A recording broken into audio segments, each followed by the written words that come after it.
अस्सलाम वालेकुम प्यारे बच्चों, कैसे हैं आप सब। उम्मीद करता हूं कि आप सब खैर वाफियत से होंगे। आज के दिन हम एक नए कोर्स का आगाज़ करने जा रहे हैं। एक नए कोर्स को स्टार्ट करने जा रहे हैं। कोर्स का नाम है कम्बिनेट्रिक्स।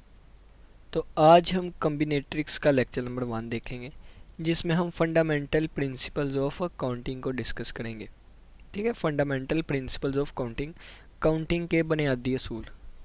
इसमें सबसे पहले द रूल ऑफ सम आएगा, जिसको हम एडिशन प्रिंसिपल भी कहते हैं। फिर हमारे पास रूल ऑफ प्रोडक्ट आएगा, जिसको हम मल्टीप्लिकेटिव प्रिंसिपल भी कहते हैं। जल्दी जल्दी बोलने की कोशिश करूँगा, वीडियो छोटी बनाने की कोशिश करूँगा। इतनी ज़्यादा डिटेल के साथ हम इन चीज़ों को डिस्कस करेंगे कि मैक्सिमम कंसेप्ट आपके पास आ जाएंगे। ठीक है, लेकिन मैं बातों को बार बार रिपीट नहीं करूँगा, तो गौर से सुनिएगा और साथ साथ नोट्स बनाने की लाजमी कोशिश करिएगा। तो सीट बेल्ट पहन लें, हम अपनी प्रवास के लिए तैयार हैं। सबसे पहले हम इंट्रोडक्शन देखते हैं fundamental principles of counting. Fundamental कहते हैं बुनियादी चीज़ों को, बेसिक्स को। ठीक है, बेसिक को हम फंडामेंटल कहते हैं, बुनियादी चीज़ें। प्रिंसिपल्स ऑफ काउंटिंग, काउंट करने के असूल। ठीक है, काउंट करने के जो असूल होंगे, बुनियादी असूल होंगे, बेसिक असूल होंगे, उनको हम फंडामेंटल प्रिंसिपल्स ऑफ काउंटिंग कहते हैं। सिंपल सी बात। ठीक है, फंडामेंटल है यानी कि बेसिक होगी, और ये चीज़ें इतनी बेसिक है कि इनका कोई भी प्रूव नहीं है। ठीक है, इतनी ज़्यादा सिंपल है कि जब मैं आपको ये चीज़ें बताऊंगा तो आपने कहना ये क्या, ये तो सादा सी बातें हैं।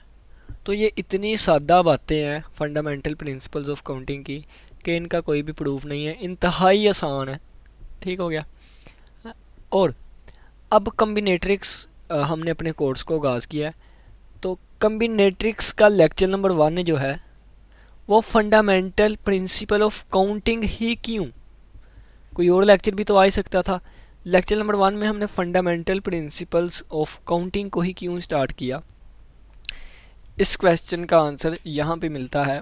आवर स्टडी ऑफ डिस्क्रीट और कम्बिनेटरियल मैथमेटिक्स की जो स्टडी है, ये स्टार्ट ही 2 बेसिक प्रिंसिपल से होती हैं, और उन 2 बेसिक प्रिंसिपल्स को हम फंडामेंटल प्रिंसिपल्स ऑफ अरिथमेटिक कहते हैं, फंडामेंटल प्रिंसिपल्स ऑफ काउंटिंग कहते हैं, और वो हमारे पास रूल ऑफ सम और रूल ऑफ प्रोडक्ट है।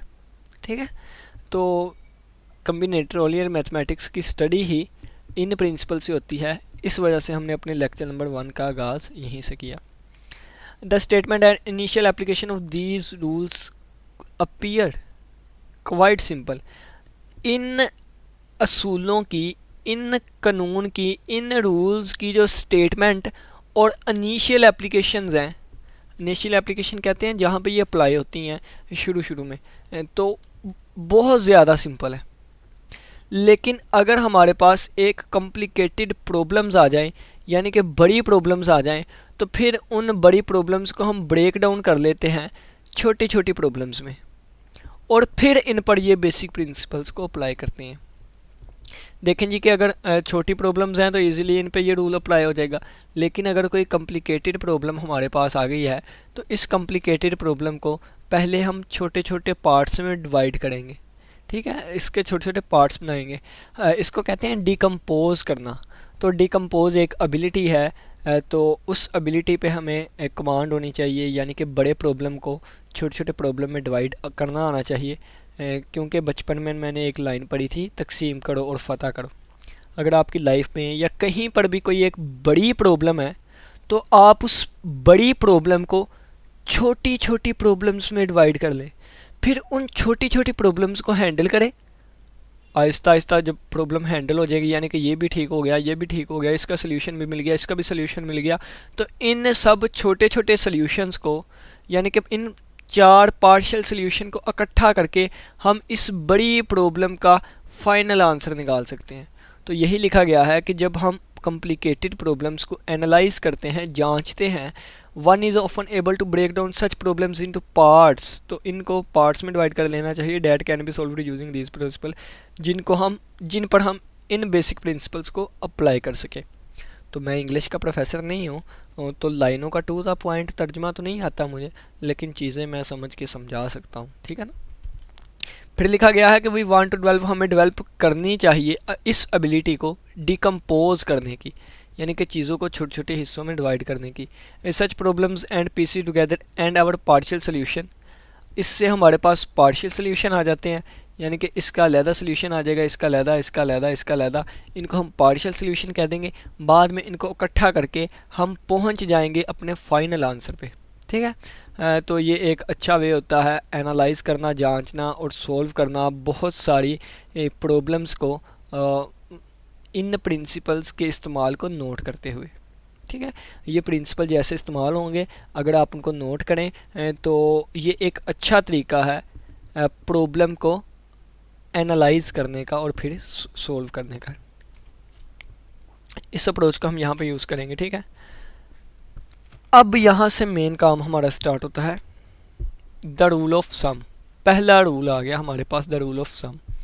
द रूल ऑफ सम कहता है कि अगर पहले आपको रूल ऑफ सम समझा देता हूँ यहाँ पे, कि ये रूल कहता है कि अगर एक काम है तो इसको हम m तरीक़ों से कर सकते हैं। कितने? m तरीक़ों से। अब m तरीके कैसे आएंगे ये भी आपको बताता हूँ, कि फ़र्ज़ करें कि यहाँ पे आपके पास 3 कलर्स हैं, एक रेड है, ठीक है, एक रेड है, एक ब्लैक है और एक रेड, ब्लैक और वाइट, ये 3 आपके पास कलर है। कितने कलर है?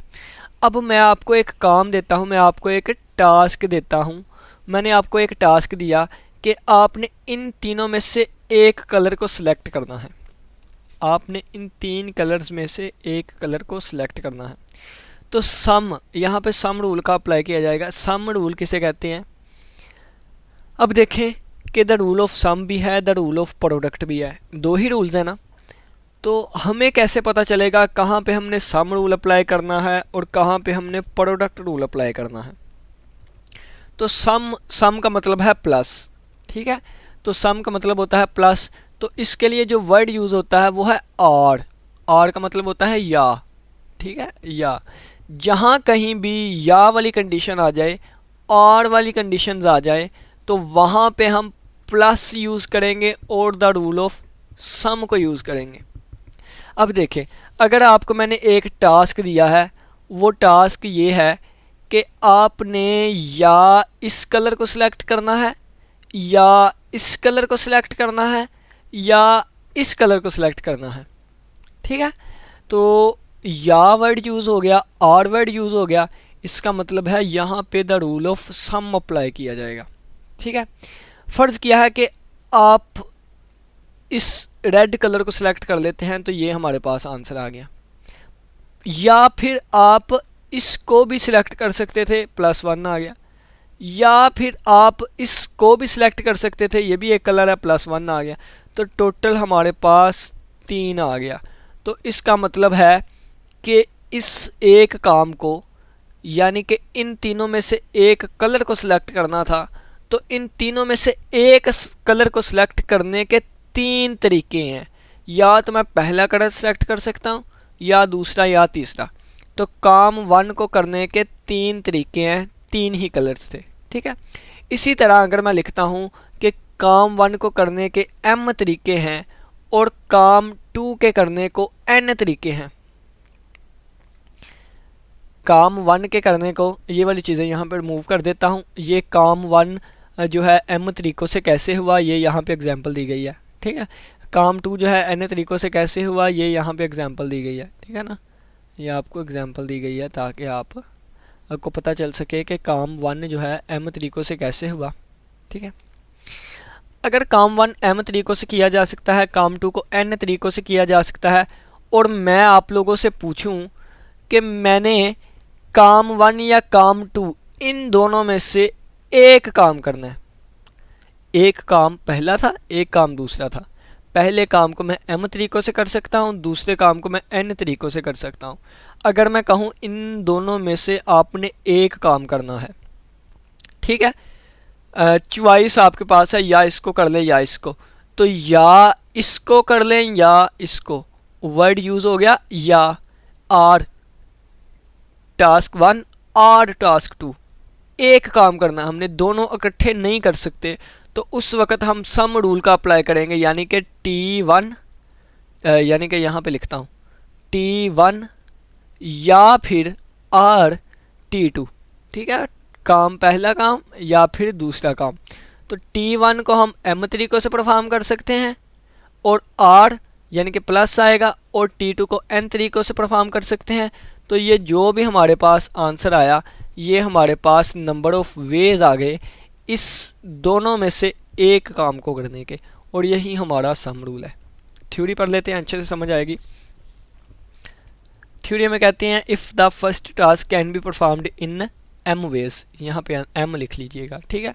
अगर पहले काम को करने के m वेज हैं, कितने m वेज हैं, वाइल जबकि दूसरे काम को करने के हमारे पास n वेज हैं, and the two task can not be performed simultaneously, दोनों काम हम एक ही वक्त में नहीं परफॉर्म कर सके, देन परफॉर्मिंग आइदर टास्क, तो दोनों में से एक टास्क परफॉर्म करने के लिए अकम्प्लिश करने के m प्लस n वेज होंगे। तो यहाँ पे गलती से n लिखा गया अकेला, क्योंकि टाइपिंग करनी होती है तो टाइपिंग मिस्टेक आ जाती है, ठीक है। अगर एक काम को करने के m तरीके हैं जबकि दूसरे काम को करने के n तरीके हैं, दोनों काम एक ही वक्त में परफॉर्म नहीं हो सकते, तो एक काम को एक वक्त में परफॉर्म करने के m प्लस n वेज है। ये हमारे पास द रूल ऑफ सम है, ठीक है। बाकी हम एग्जांपल से समझते हैं। एग्जांपल नंबर 1 आपको आसान अल्फाज में समझाता हूँ। फ़र्ज़ किया कि आप एक लाइब्रेरी में गए, वहाँ लाइब्रेरी में मैथ की कितनी बुक्स पढ़ी, मैथ की 40 बुक्स पढ़ी हुई हैं, 40 बुक्स।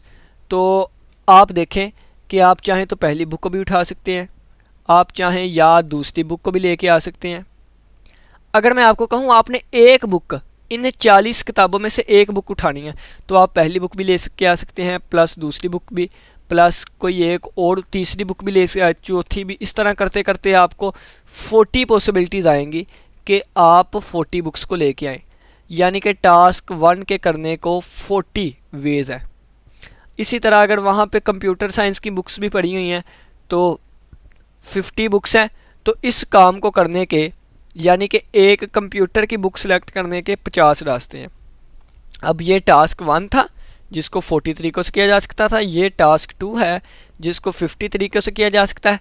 अगर मैं आप लोगों को कहूँ कि मैथ या कंप्यूटर, इन दोनों में से एक बुक लेके आनी है, पहले क्या था, सिर्फ मैथ की बुक थी 40, इनमें से एक लेके आनी तो 40 रास्ते, फिर कंप्यूटर की 50 बुक्स थी, इनमें से एक लेके आनी तो 50 रास्ते।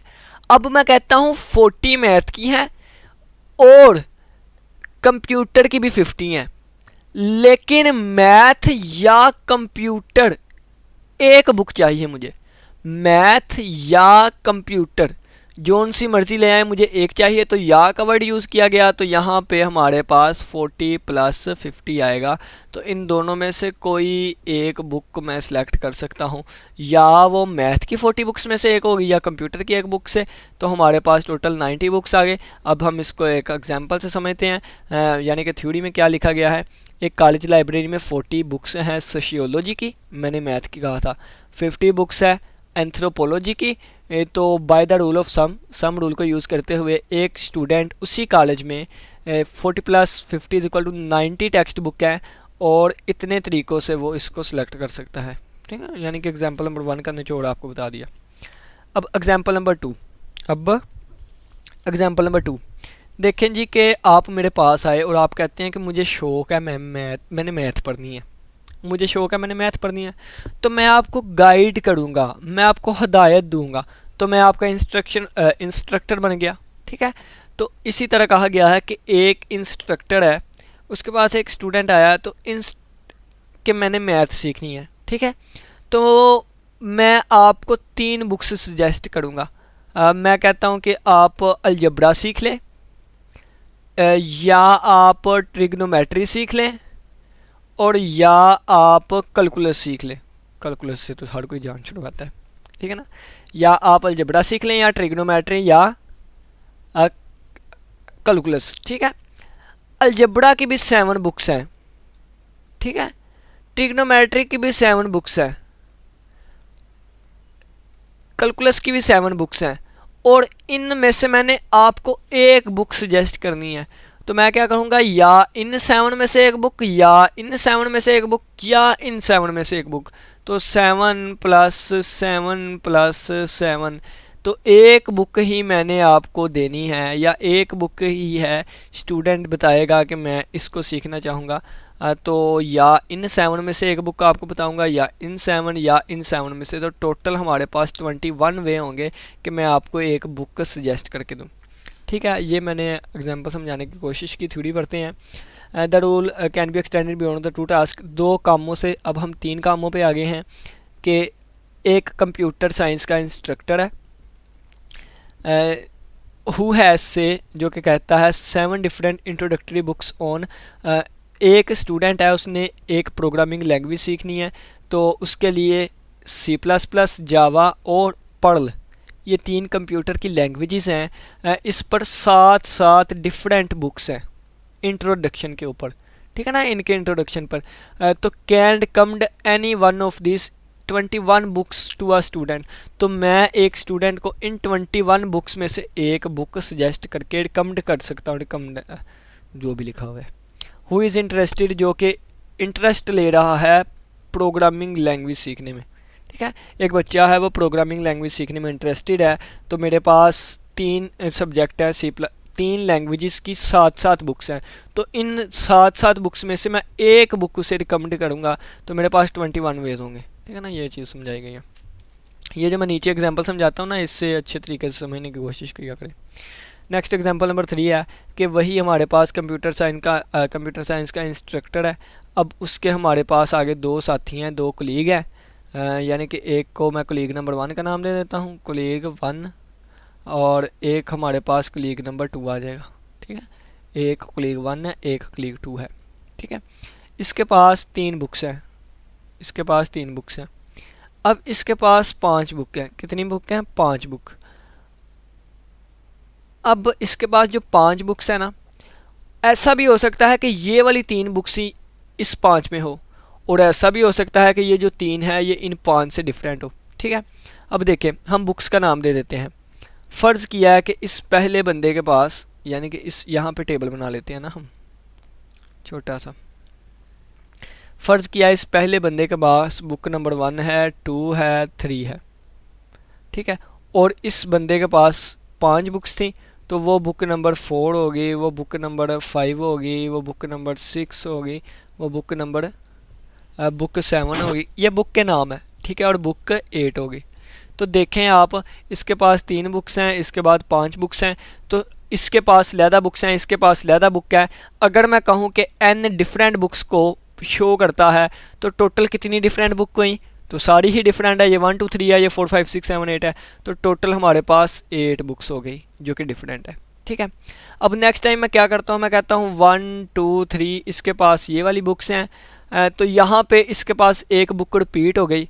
ठीक है, 1 4 5 6 7। अब देखें, 1 2 3 बुक इसके पास थी, 4 5 6 7 इसके पास है, 1 वाली बुक रिपीट हो गई, यानी कि जो इसके पास बुक थी वो यहाँ पे रिपीट हो गई है। तो अब देखें कितनी डिफरेंट बुक्स हैं, तो 1 2 3 ये तो रिपीट हो गई, 4 5 6 7, तो टोटल 7 बुक्स होंगी डिफरेंट। ठीक है, अगर 2 रिपीट कर जाएं, यानी कि 1 2 3, तो यहाँ पे 2 बुक्स रिपीट कर गई, यानी कि बुक नंबर 1 और बुक नंबर 2 रिपीट कर गई हैं। 4 5 6 ये अलग बुक्स हैं। ठीक है, तो उस वक्त हमारे पास n कितना आएगा? 1 2 3, ये तो रिपीट कर गई 2 4 5 6। ठीक है, तो टोटल हमारे पास 6 बुक्स आएंगी। ठीक है, इस तरह भी हो सकता है कि 3 की 3 बुक्स रिपीट कर जाएं, 1 2 3। ठीक है, तो यहाँ पे 3 की 3 बुक्स रिपीट कर गई, 1 2 3 4 5, तो 3 रिपीट कर गई हैं, तो 5 डिफरेंट बुक्स आएंगी टोटल। तो यहाँ पे n की वैल्यू 5 होगी। अगर n जो है हमारे पास रिप्रेजेंट करता है डिफरेंट बुक्स को, तो उस वक्त इनका हम एक मिला के इन सभी को फार्मूला लिखेंगे कि n जो है वो लेस दैन इक्वल टू रहेगा 8 से, और ग्रेटर दैन इक्वल टू रहेगा 5 से। ठीक है, n की वैल्यू 5 से लेके 8 के दरमियान रहेगी। ठीक है, 5 भी हो सकती है, 8 भी। तो यही यहाँ पे लिखा गया है कि एक कंप्यूटर इंस्ट्रक्टर है, जैसे कि एग्जांपल नंबर 2 में बताया गया था। इसके 2 कलीग हैं, कलीग नंबर 1 है और कलीग नंबर 2 है। कलीग नंबर 1 के पास 3 बुक्स हैं एल्गोरिथम के ऊपर और इसी तरह की 5 बुक्स दूसरे के पास है। अगर n डिनोट करता है number of maximum books, maximum different books को, तो ये हमारे पास रेंज आ जाएगी। यहाँ पे इक्वल टू का साइन भी आना, लेस देन इक्वल टू, और ये ग्रेटर देन इक्वल टू। ठीक है, फॉर बोथ क्लिक्स में ऑन वापस, ये हमारे पास एग्जांपल थी। नेक्स्ट एग्जांपल नंबर 4 है। एग्जांपल नंबर 4 आपको बताता हूँ, आसान अल्फाज में समझाता हूँ। ये देखें जी, ये हमारी, अगर फ़र्ज़ करें कि ये हमारी क्लास है, क्या है, क्लास है। क्लास में 2 ग्रुप्स हैं, एक फ़र्ज़ किया कि ग्रुप नंबर 1 है और एक ग्रुप नंबर 2 है। तो ग्रुप नंबर 1 में अच्छा पढ़ने वाले बच्चे हैं, लायक बच्चे हैं। ग्रुप नंबर 2 में थोड़ा सा कम पढ़ने वाले बच्चे हैं। ठीक है, तो अगर मैं कहूँ कि ग्रुप नंबर 1 में मेरे पास 20 स्टूडेंट्स हैं और ग्रुप नंबर 2 में मेरे पास 30 स्टूडेंट्स हैं। ठीक है, अगर मैं क्लास का सीआर बनाना चाहता हूँ किसी को, तो क्लास का सीआर मैं ये भी कह सकता हूँ कि ग्रुप 1 से बनाऊँगा ताकि ये अच्छा पढ़ने वाले हैं। मैं ये भी कह सकता हूँ इससे बनाऊँगा ताकि यानी कि जो अच्छा नहीं पढ़ते वो सीआर की जो रिस्पॉन्सिबिलिटी है वो अच्छे तरीके से कर सकता है। तो मैं या इनमें से बनाऊँगा या इनमें से बनाऊँगा, तो उसके लिए मुझे या वाला ऑप्शन है, इसका मतलब प्लस आएगा। या 20 में से बनाऊँगा या 30 में से बनाऊँगा। तो आंसर कितना आ गया, मेरे पास 50 तरीके हैं कि मैं किसी एक को सीआर बनाऊँ। ठीक है, मेरे पास 50 चॉइसेस हैं, 50 वेज है। अब ये मेरी एग्जांपल थी सादा सिंपल सी। अब हम पढ़ते हैं बुक वालों के एग्जांपल। सपोज़ किया है एक यूनिवर्सिटी का हमने रिप्रेजेंटेटिव बनाना है। ठीक है, तो वो या तो 200 टीचिंग एम्प्लॉय में से देखेंगे या 300 नॉन टीचिंग वाले में देखेंगे। तो 200 + 300 = 500। तो 500 वेज हैं कि हम एक रिप्रेजेंटेटिव को चुने। ठीक हो गया। उम्मीद है कि जो मैं आपको पहले एग्जांपल समझाता हूँ वो इसकी वजह से बुक वाली एग्जांपल आपको समझ आ जाए करेगी। ठीक हो गया ना। नेक्स्ट देखिए, एक्सटेंशन ऑफ सम रूल, यानी कि सम रूल को हमने थोड़ा सा बढ़ा दिया। वो कैसे बढ़ाया आपको बताता हूँ।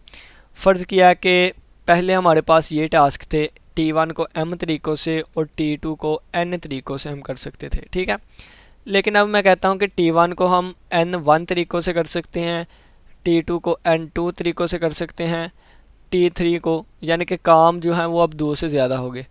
ये 2 लिखा हुआ है, ठीक है, और इसको हम n3 तरीक़ों से कर सकते हैं। सोन आगे गया।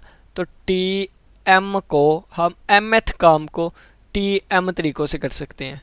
ठीक है, और अगर इन सभी में से हमने एक काम करना है एक ही वक्त में, या इसको कर सकते हैं या इसको, इस काम को, तो उस वक्त टोटल हमारे पास वेज आएंगे नंबर 1 n1 + n2 + n3, या फिर सोन करता गया कहाँ तक गया, nm तक जाएगा। ठीक है, nm तक जाएगा। अल्फाज में पढ़ते हैं कि अगर हमारे पास T1 से लेकर Tm तक काम है जिनको रिस्पेक्टिवली T1 को n1 तरीक़े से, T2 को n2 तरीक़े से, सोन Tm को nm तरीक़ों से परफॉर्म कर सकते हैं, और कोई भी 2 काम जो है वो एक ही वक्त में परफॉर्म नहीं करने, तो हमारे पास टोटल नंबर ऑफ़ वेज जो होंगे वो एक काम को करने के कितने आएंगे, ये वाले। ठीक है ना, ठीक हो गया। नेक्स्ट इसकी एक एग्जांपल है। एग्जांपल सिंपल सी है। फ़र्ज़ किया कि प्रोजेक्ट दिए गए हैं, एक मैथ के 2 प्रोजेक्ट मैथ के हैं और 3 कर लेते हैं, कितने, 3 प्रोजेक्ट अगर मैं कहूँ कि कंप्यूटर साइंस के हैं और 3 और एक प्रोजेक्ट हमारे पास इंग्लिश इंजीनियर का है। ठीक है ना, इंजीनियरिंग का। तो मैं आपको कहूँ कि 2 प्रोजेक्ट मैथ के हैं, यानी कि प्रोजेक्ट को छोड़ें, असाइनमेंट कह लेते हैं। मैंने आपको असाइनमेंट दी, तो 2 टॉपिक्स मैथ के हैं, 3 टॉपिक कंप्यूटर साइंस के हैं और 1 टॉपिक इंजीनियर का है। तो मैं कहता हूँ इनमें से एक को सिलेक्ट करें। तो आप या इन 2 में से सिलेक्ट करेंगे, या इस 3 में से, या इस 1 में से। तो 2 या का वर्ड यूज़ किया गया है तो प्लस आएगा। ठीक है ना। तो जहाँ पे और का यूज़ किया जाएगा वहाँ पे प्रोडक्ट रूल लगेगा, कैसे लगेगा वो सारा हम देखेंगे, फ़िलहाल सम रूल पे ही तवज्जो दें, ठीक है। इस तरह थ्योरी से पढ़ते हैं। एक स्टूडेंट है, उसको कहा गया है एक प्रोजेक्ट को चूज़ करें 20 मैथमेटिक्स में से या 35 कंप्यूटर साइंस में से या 15 इंजीनियर में से, ठीक है। तो टोटल उसके पास कितने वेज आएंगे, then the student can choose. फिर स्टूडेंट जब वो चूज़ कर सकता है एक प्रोजेक्ट को, सभी को प्लस कर दे इतने वेज से, ठीक है ना। नेक्स्ट हमारे पास थोड़ी सी स्पीड हम बढ़ा लेते हैं, एग्जाम्पल नंबर 6 में कहा गया है कि इसमें हम नेक्स्ट के बारे में पढ़ेंगे, यानी कि नेक्स्ट जो हमारा प्रिंसिपल आएगा ना, प्रोडक्ट मल्टीप्लिकेटिव प्रिंसिपल, उसके बारे में थोड़ा सा पढ़ेंगे। आपको जल्दी जल्दी बता देता हूँ। आप लोगों ने एक मशवरा लेना है, ठीक है ना। यहाँ पे दोबारा हम क्लास बना लेते हैं, क्या बना लेते हैं, क्लास, ठीक हो गया, क्लास बना लेते हैं। आप क्लास का दोबारा ग्रुप नंबर 1 बना लेते हैं और क्लास के दोबारा ग्रुप नंबर 2 बना लेते हैं, ठीक है। छोटी सी एग्जांपल ले लेता हूँ मैं। अब इसमें हमारे पास 2 ही मेंबर हैं, मेंबर नंबर ए, यानी कि 2 ही बच्चे हैं ए और बी, और यहाँ पे हमारे पास 3 बच्चे हैं सी डी और ई, ठीक है। छोटी सी एग्जांपल इसलिए ताकि आपको अच्छे से समझ आ सके, सी डी और ई। क्लास है ग्रुप नंबर 1 में ए बी है, ग्रुप नंबर 2 में सी डी और ई है। अब मैंने एक मशवरा लेना है, तो मेरे पास कितनी चॉइसेस होंगी कि मैं इनसे मशवरा लूँ। तो या मैं इन 2 से मशवरा ले सकता हूँ या मैं इन तीनों में से मशवरा ले सकता हूँ। यानी कि मशवरा लेने की, अगर मैंने किसी एक से मशवरा लेना है तो या इन 2 से ले सकता हूँ, या फिर या के लिए प्लस का साइन, या फिर 3 से मशवरा ले सकता हूँ। तो टोटल मेरे पास 5 वेज हैं। 5 वेज कैसे आए, या मैं ए से मशवरा ले सकता हूँ, काम मुकम्मल हो गया एक तरीका, बी से ले सकता हूँ दूसरा तरीका, सी से ले सकता हूँ तीसरा तरीका, डी से ले सकता हूँ चौथा तरीका, ई से ले सकता हूँ 5वां तरीका, ठीक है। तो ये हमारे पास काम हमारा हो गया। लेकिन अगर मैं कहूँ कि मैंने ग्रुप 1 से भी लेना है और ग्रुप नंबर 2 से भी मशवरा लेना है, अब वर्ड क्या, और ग्रुप नंबर 1 से भी मैंने मशवरा लेना है और ग्रुप नंबर 2 से भी मशवरा लेना है, तो यानी कि ग्रुप नंबर 1 के 2 मेंबर हैं, इनसे भी मशवरा लेना है, और के लिए हम मल्टीप्लाई यूज़ करेंगे, और दूसरे ग्रुप से मशवरा लेना है। तो टोटल मेरे पास 6 रास्ते आएंगे। अब 6 रास्ते कैसे आए, 5 का तो हमें पता चल गया था, या ए या बी या सी या डी या ई। 6 कैसे आए तो मैं आपको बताता हूँ। तो यहाँ पे थोड़ा सा कलर चेंज कर लेते हैं ताकि आपको अच्छे तरीके से समझ आए। मैं यहाँ से ए को सिलेक्ट कर लेता हूँ, यहाँ से सी को, कितने तरीके हो गए, एक तरीका। यहाँ से मैंने ए को सिलेक्ट कर लिया, यहाँ से मैंने डी को, दूसरा तरीका हो गया। यहाँ से मैं ए का मशवरा सुन लूँ, यहाँ से ई का मशवरा सुन लूँ, तीसरा तरीका हो गया। 3 तरीके हो गए। अब बाकी 3 देखिएगा, यहाँ से मैं बी का मशवरा सुन लूँ, यहाँ से मैं सी का सुन लूँ, एक तरीका। यहाँ से बी का सुन लूँ, यहाँ से डी का दूसरा तरीका, यहाँ से बी का सुन लूँ, यहाँ से ई का छठा तरीका। तो टोटल हमारे पास 6 तरीके हैं, ठीक है। देखें ए के साथ या ये तीनों में से किसी का, इसके साथ तीनों में से किसी का। तो इस तरीके से हम प्रोडक्ट रूल को यूज़ करते हैं, ठीक है। जब और का वर्ड यूज़ होगा उस वक्त मल्टीप्लाई। थ्योरी से पढ़ लेते हैं, अच्छे तरीके से समझ आए। तो प्लांट एक्सपेंशन पर एक डिसीजन लेना है, तो एडमिनिस्ट्रेटर के 12 एम्प्लॉयज़ हैं। कितने, 12 एम्प्लॉयज़ हैं। इसने 2 कमेटीज़ बना दी हैं, एक कमेटी नंबर ए जिसमें 5 मेंबर हैं और एक कमेटी नंबर बी जिसमें बाकी 7 मेंबर्स हैं, ठीक है। अगर वो ए से या बी से मशवरा लेना चाहती है तो दोनों को प्लस करेगी, 5 + 7 = 12। लेकिन अगर वो कहती है कि एक से मैंने मशवरा मंडे को लेना है ए वालों से, बी वालों से ट्यूसडे को लेना है, तो इसका मतलब है वो ए से भी लेगी और बी से भी लेगी, ए से भी लेगी और बी से भी लेगी। तो 5 × 7 = 35 आ जाएगा। पहले में 5 मेंबर, दूसरे में 7, तो दोनों से लेगी, एक से मंडे को दूसरे से ट्यूसडे को, तो मल्टीप्लाई करेंगे तो 35 वेज आ जाएंगे, ठीक है। ये एग्जांपल थी।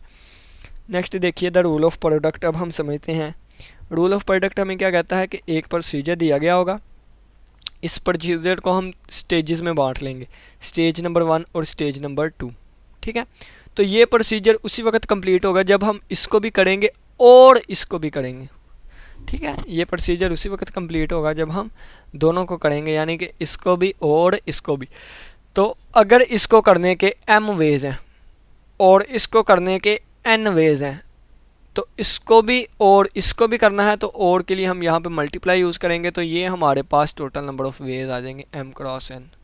ठीक है, तो अब थ्योरी पढ़ लेते हैं। The rule of product if a procedure, अगर एक प्रोसीजर को हम ब्रेक कर देते हैं दो स्टेजेस में, एक फर्स्ट और दूसरी सेकंड स्टेज में, and if there are m possible outcomes for the first stage के लिए m पॉसिबल आउटकम्स है और दूसरी के लिए n पॉसिबल है। ठीक है ना, यहाँ पे n लिख लीजिएगा, n आउटकम्स है, नहीं रहने दे, ये लिखा हुआ है n पॉसिबल आउटकम्स है दूसरे के लिए।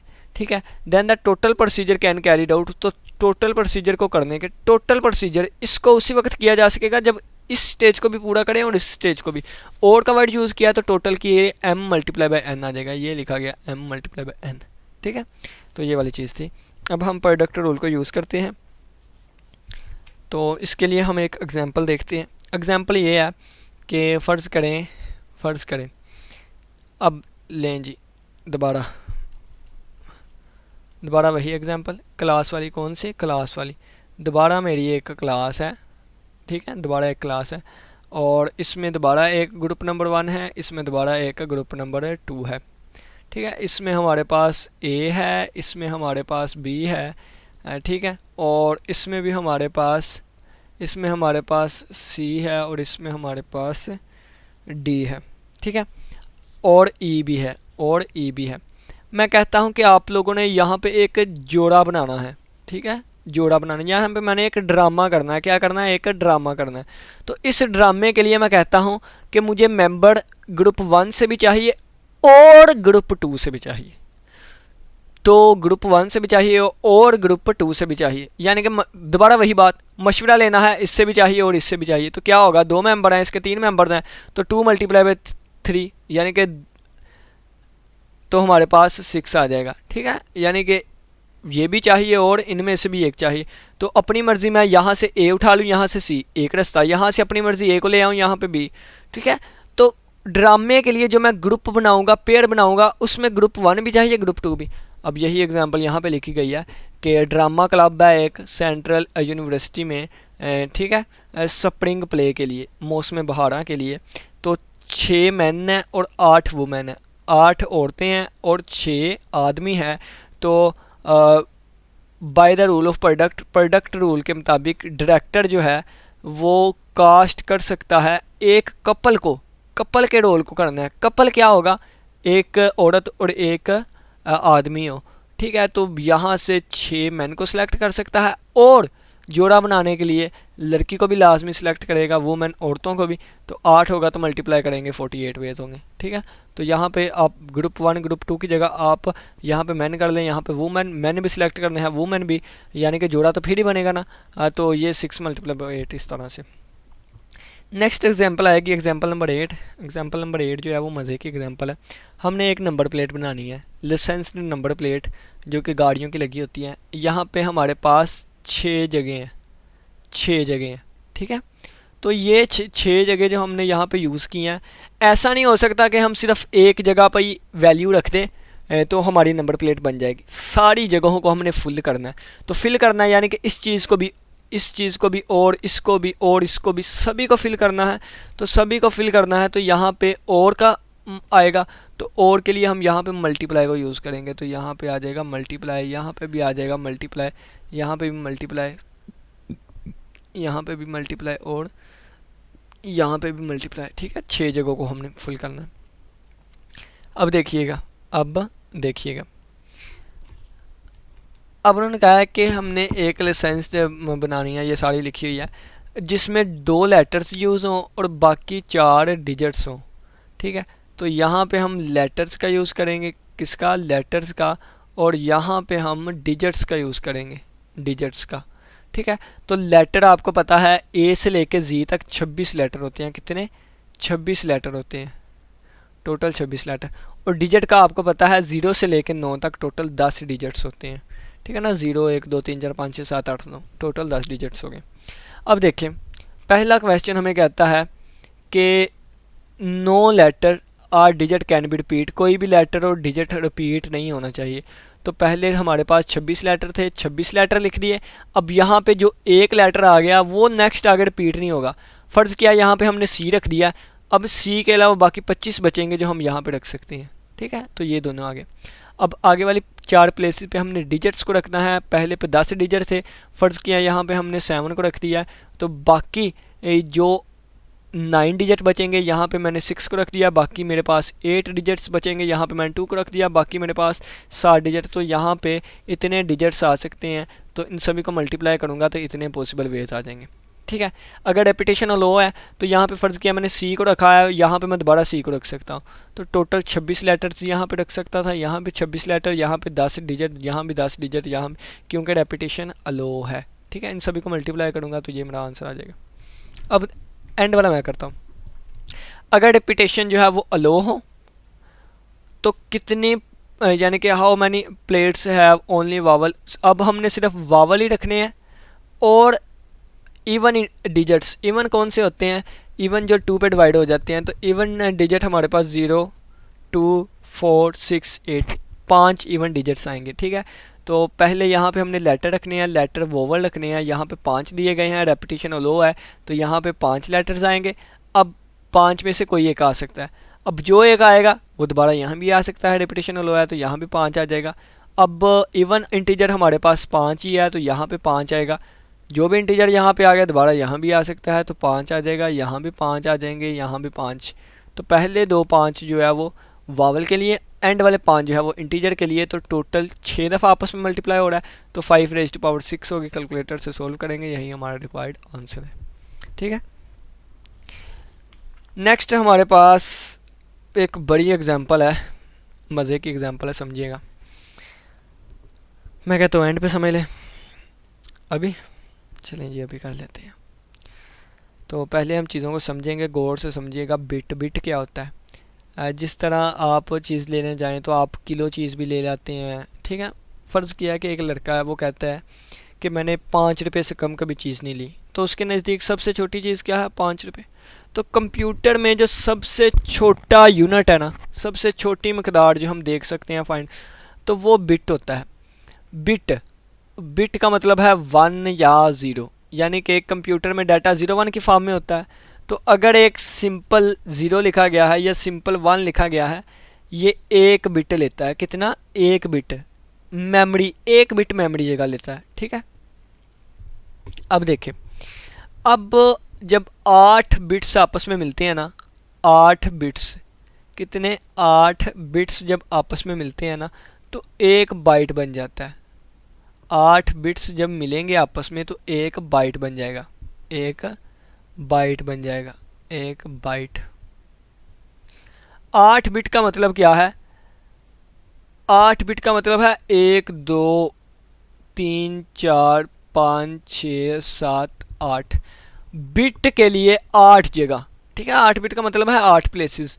1 बिट का मतलब था 1 जगह, 8 बिट्स का मतलब है 8 जगह, और हर एक जगह पे कोई ना कोई चीज़ होगी, ठीक है। तो हर एक जगह पे कोई ना कोई चीज़ आएगी, तो और यूज़ करेंगे ये वाली चीज़, और ये और ये और ये, तो यहाँ पे इस वजह से मल्टीप्लाई का साइन यूज़ करेंगे। किसका? मल्टीप्लाई का साइन यूज़ करेंगे, ठीक हो गया। ये मल्टीप्लाई का यूज़ कर दिया। अब देखिए, बिट का मतलब क्या है? या 1 या 0, तो ये भी एक बिट है, 8 बिट है, यानी कि ये भी बिट है, ये भी बिट। तो यहाँ पे 1 भी आ सकता है, 0 भी। अब यहाँ पे भी या 0 आ सकता है या 1, यहाँ भी या 0 आ सकता है या 1, इसी तरह हर किसी पे या 0 आ सकता है या 1, यानी कि इसके ऊपर जो है वो या 0 आ सकता है या 1। तो 2 पॉसिबिलिटीज़ हैं, इसके ऊपर भी आने की 2 पॉसिबिलिटीज़ हैं, इसके ऊपर भी आने के 2 पॉसिबिलिटीज़ हैं, इसकी भी 2 या 0 आ सकता है या 1, या 0 आ सकता है या 1, या 0 आ सकता है या 1, या 0 आ सकता है या 1, या 2 0 आ सकता है 1। तो 8 बिट है, यानी कि 8 जगह हैं। तो ये सभी को मल्टीप्लाई करें 8 दफ़ा तो 2 की पावर 8 आ जाएगा, जो कि 256 होगा, और यही हमारा रिक्वायर्ड आंसर वो करेगा, ठीक है। अब इसको 8 बिट कंप्यूटर या 1 बाइट कंप्यूटर कह सकते हैं, ठीक है ना। ये हमारे पास 8 बिट है। अगर मैं 2 बाइट की बात करूं, 2 बाइट की, यानी कि फिर इस तरह की 2 चीज़ें आएंगी, ठीक है। 2 बाइट की बात करूं तो 1 बाइट यानी कि 8 प्लेसेस 2 की पावर 8 आ जाएगा, ठीक है ना। ये तो एक, ये चीज़ तो 1 बाइट के लिए थी। अब दूसरे बाइट की बात करूं और दूसरा बाइट, ठीक है, तो टोटल अगर इनको आपस में मल्टीप्लाई करवाऊँ तो ये 2 बाइट के लिए जो चीज़ आएगी ये 2 की पावर 8 दो बार यानी 8 प्लस 8 पावर जमा हो जाएगी 16 आ जाएगा। अब ये 2 बाइट के लिए है, कितने, ये 1 बाइट के लिए था 8 जगह, ये 2 बाइट के लिए है 16 जगह, 8 इसकी होगी 8 इसकी, तो 8 जमा 8 16, तो ये 16 बिट कंप्यूटर है। कितने, 16 बिट कंप्यूटर है, 2 बाइट और 16 बिट। इसी तरह अगर मैं 4 की बात करना चाहूँ तो 2 के लिए ये वाला चीज़ है, 2 के लिए 2 की पावर 16 है, तो ये 2 ये हो गया और 2 ये हो गए, तो टोटल हमारे पास 4 हो गए। यानी कि 4 बाइट के लिए अगर मैंने करना हो तो वो 2 की पावर 32 होगा, ठीक है, 2 की पावर 32 होगा। या इसको मैं ऐसे भी लिख सकता हूँ, 1 बाइट जो है वो 2 की पावर 8 था, 1 बाइट 2 की पावर 8 था, तो 2 की पावर 8 प्लस 2 की पावर 8 प्लस 2 की मल्टीप्लाई बाय, यानी कि 4 दफ़ा 2 की पावर 8, तो 2 की पावर 32 आएगी। इसका मतलब है ये 32 बिट का होगा और 4 बाइट का। तो ये चीज़ें नहीं समझ आ रही तो कोई बात नहीं, थ्योरी से हम समझते हैं, समझ आएगी। 64 वाला मैंने आपको अभी तक नहीं बताया, तो वो 64 वाला भी हम देखते हैं, ठीक है ना। तो ये वाली चीज़ें सारी मैं अरेज कर दूँ पहले।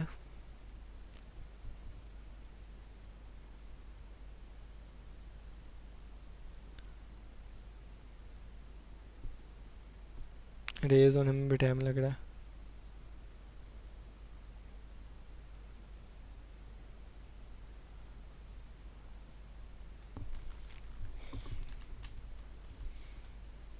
ये लें जी, आपके सामने इतनी ज़्यादा थ्योरी आ गई। क्या कहा गया है कि अगर कंप्यूटर की मेन मेमोरी में हमें कोई भी लोकेशन दी गई है तो 1 बिट या तो वो इसका मतलब 0 होगा या 1, वही चीज़ें आपको बताई हुई हैं। फॉर कंप्यूटर सच एम्बेडेड में माइनर कंप्यूटर को कहाँ तक गया, ये देखें, using the rule of product, rule of product को यूज़ करते हुए 8 दफ़ा 2 को आपस में मल्टीप्लाई करवाया गया है। 2 की पावर 8 इज़ इक्वल टू 256, ठीक है, 256 एड्रेसेस होंगे जो कि इंफॉर्मेशन को स्टोर करने के लिए यूज़ होंगे। अगर एक किचन एप्लियंस, यानी कि अगर एक किचन में कोई चीज़ इस्तेमाल की जाती है जैसे माइक्रोवेव ओवन, ठीक है, तो उसके लिए जो कंप्यूटर यूज़ होंगे वो 2 बाइट एड्रेस वाले होंगे। कितने, 2 बाइट एड्रेस वाले।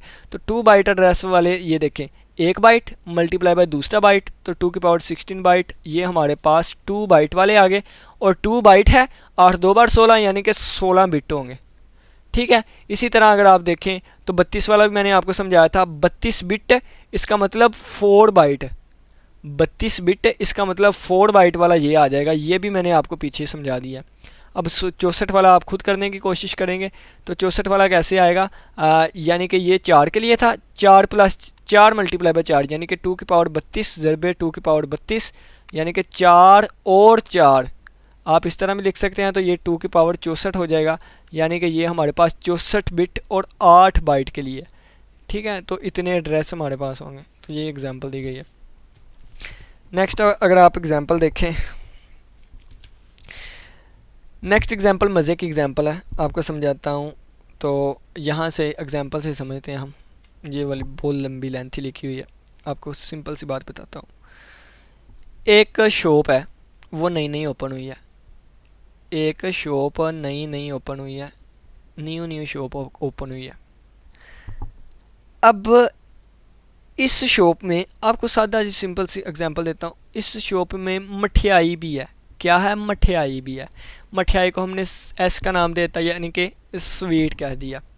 अब इस शॉप में हमारे पास मठियाई भी है। इस शॉप में हम कहते हैं कि सैंडविच भी है, तो सैंडविच को हम इस तरह कह देते हैं सैंडविच, ठीक है, सैंडविच।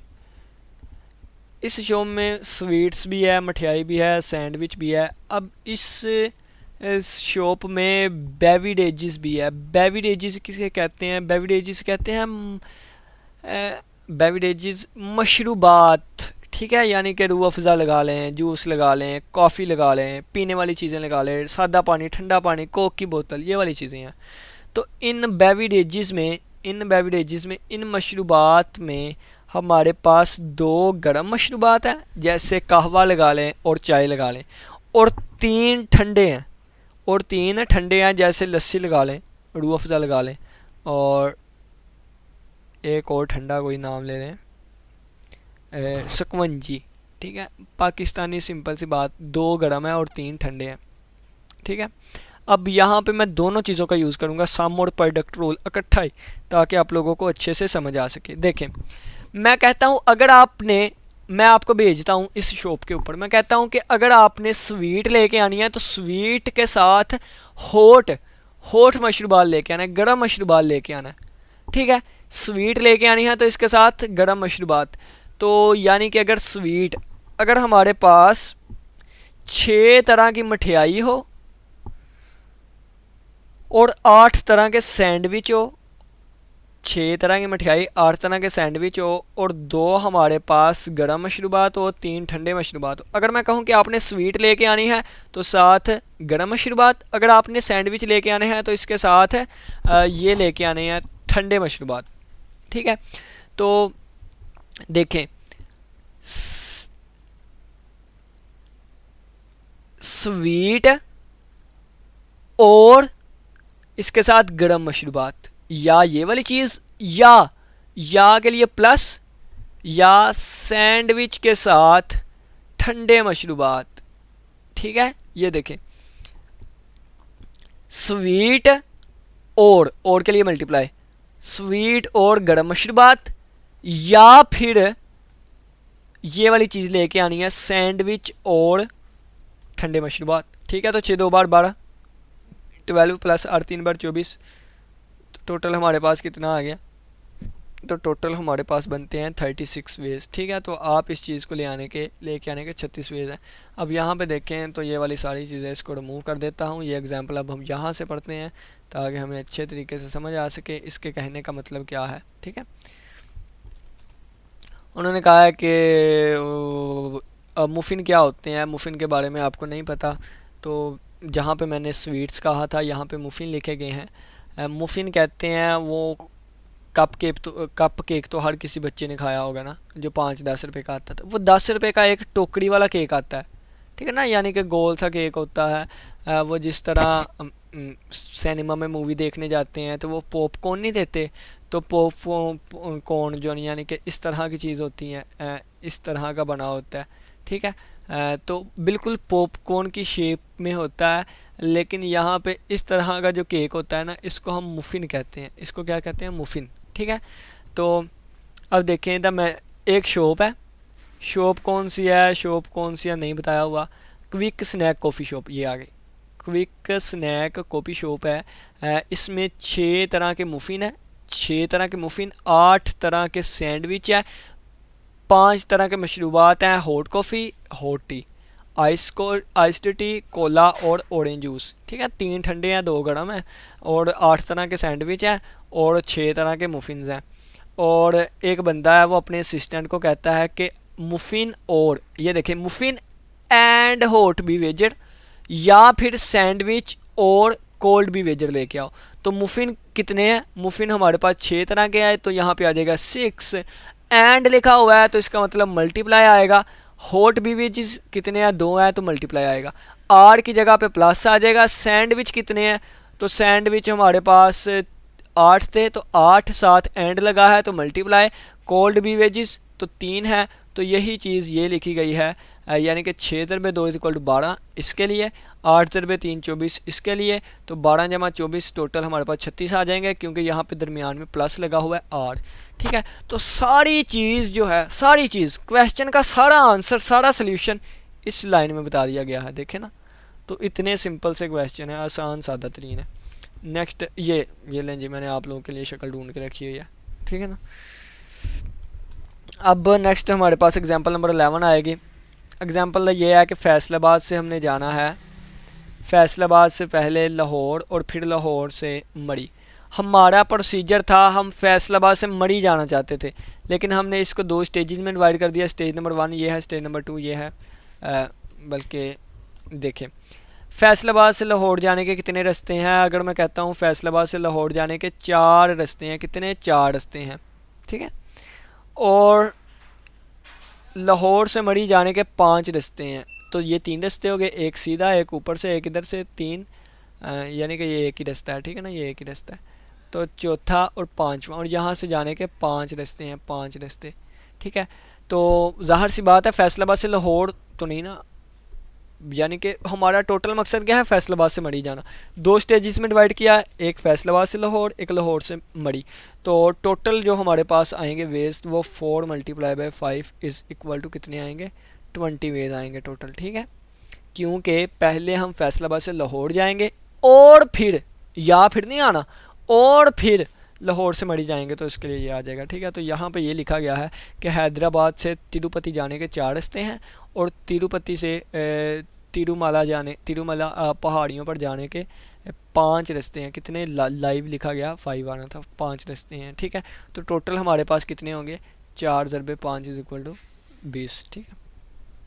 अब नेक्स्ट हमारे पास आ जाता है extension of product rule. Extension of product rule कहता है कि अगर हमारे पास एक टास्क T1 है, T2 है, T3 है, Tm है, अगर एक प्रोसीजर को हमने इतनी ज़्यादा स्टेजेस में डिवाइड कर दिया है और हर एक स्टेज को करने के उतने ही वेज हैं, T1 को करने के N1 वेज है, T2 को करने के N2, T3 को करने के N3, Tm को करने के इतने ही वेज हैं, तो फिर एट द एंड टोटल हमारे पास इतने वेज आएंगे, सभी को मल्टीप्लाई कर दें। देखें, एक प्रोसीजर था, इस प्रोसीजर को मैंने इतनी ज़्यादा स्टेजेस में डिवाइड किया है, ठीक है।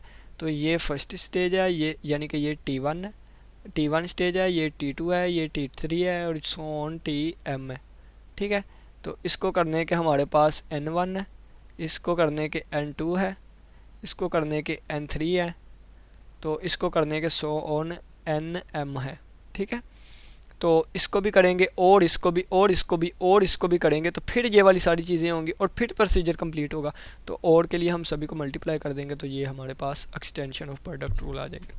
एग्जांपल नंबर 12 है, तो एग्जांपल नंबर 12 हमें क्या कहता है कि एक चारमस ब्रांड है, इसमें शर्ट्स जो है ना, शर्ट्स जो हैं इनके 12 कलर्स हैं और हर जो 12 कलर है इसमें मेल और फीमेल वर्जन भी है, ठीक है। और फिर कहा गया है कि उनके 4 साइज़ हैं, हर एक मेल के भी 4 साइज़ हैं, हर एक फ़ीमेल के भी 4 साइज़ अवेलेबल है। फिर कहा गया है कि उनको डिवाइड किया गया है इकोनॉमिक के लिहाज से, स्टैंडर्ड के लिहाज से और लग्जरी के लिहाज से भी आगे मज़ीद, ठीक है। लग्जरी के लिहाज से लहदा है, स्टैंडर्ड के लिहाज से लहदा है, इकोनॉमिक के साथ। तो ये देखें, इन सभी को मल्टीप्लाई करेंगे, यानी कि 12 कलर्स और 2 वर्जन है मेल और फीमेल के और 4 साइजेस हैं और 3 इकोनॉमिक स्टैंडर्ड और लग्जरी के हिसाब से किया गया, तो टोटल हमारे पास 288 आ जाएंगे डिफरेंट टाइप्स, ठीक है।